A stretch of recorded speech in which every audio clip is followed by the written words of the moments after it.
Hello বন্ধুরা, কেমন আছেন? আশা করি ভালোই আছেন। আমিও ভালো আছি। আজ বাজারে গিয়েছিলাম, কোনো মাছ পছন্দ হচ্ছিল না, তাই ছেলেদের জন্য নিয়ে এলাম জ্যান্ত শোল মাছ। 3টে শোল মাছ 1 কিলো হয়েছিল। শোল মাছ এমনি ওজনে হালকা হয়, লম্বায় বড় হয়। যাই হোক, ঘরে এনে কেটে নিলাম। কাটার জন্য লাইন পড়েছিল, আমি কাটাইনি। ঘরে কেটে নিলাম, ভালো করে চোবড়ে ঘষে ঘষে এর আঁশগুলো পরিষ্কার করতে হয় শোল মাছের। ভালো করে শোল মাছের আঁশ পরিষ্কার করে আবার নুন দিয়ে আরেকবার ধুয়ে নিয়েছিলাম। তারপরে নুন হলুদ মাখিয়ে নিলাম। এবার মাছটাকে ভাজবো। মাছটাকে ভাজার জন্য আমি কড়াই তেল দিয়ে দিয়েছি। কড়াই তেল দিয়ে এক এক করে আমি মাছগুলো ভেজে নিচ্ছি। ভালো করে একটু ভেজে নিয়ে তুলে নেব। এইভাবে আমি ভেজে নিয়েছি। ভেজে নিয়ে এবার মাছগুলোকে আমি তুলে রেখে দিচ্ছি। আবার কিছুটা মাছের এগুলো মাথাগুলো ছেড়ে আমি লাল লাল করে ভেজে তুলে নিয়েছি। এবার ওই কড়ার মধ্যে আরেকটু তেল দিয়ে তাতে ফুলকপি তুলে দিলাম। ভাবছিলাম শোল মাছটা কী দিয়ে করব। এর আগে অনেক রকম শোল মাছের রেসিপি দিয়েছিলাম, তো এবারে বললাম শীতের সিজন যেমন ফুলকপি দিয়েই করি। তা দেশি ফুলকপি পেলাম, একজনদের বাগান আছে ছোটো মতো, সেখান থেকে তুলে বিক্রি করছিল।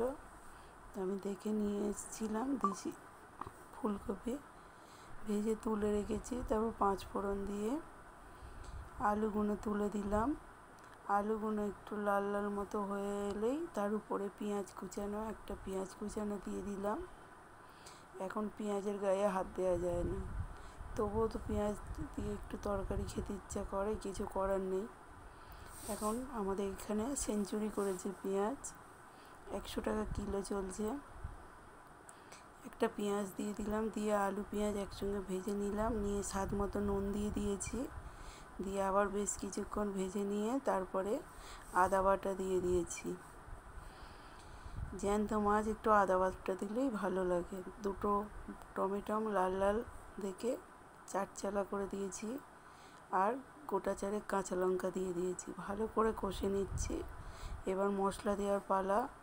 1/2 চামচ হলুদ গুঁড়ো, 1/2 চামচ লঙ্কা গুঁড়ো, 1/2 চামচ জিরে গুঁড়ো আর 1/2 চামচ ধনে গুঁড়ো দিয়ে ভাজা ফুলকপিগুলো আমি তুলে দিয়েছি।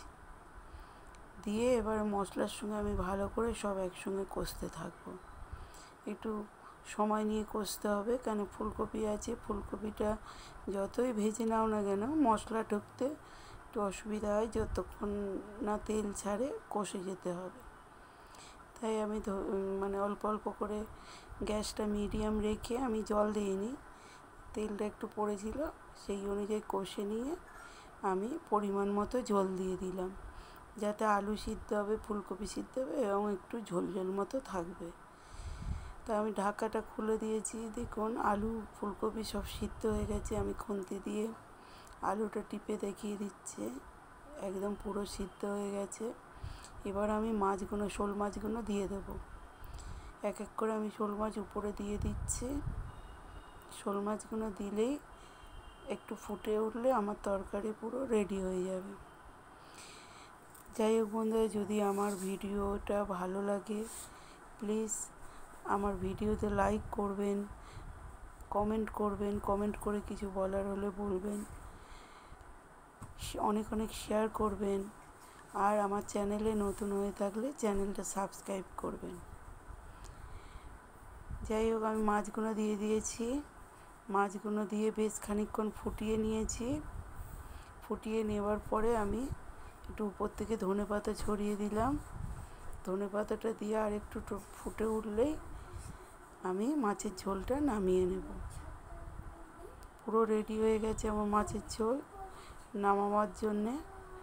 একদম ধারে দেখুন তেল কি সুন্দর জমে গেছে, তরকারি কালার কত সুন্দর হয়েছে। আমি তরকারিটা নামিয়ে নিলাম। কত সুন্দর দেখতে লাগছে মাছের ঝোলটা।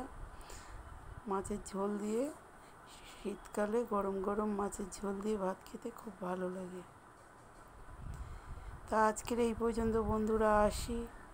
টাটা বন্ধুরা, সুস্থ থাকবেন, ভালো থাকবেন।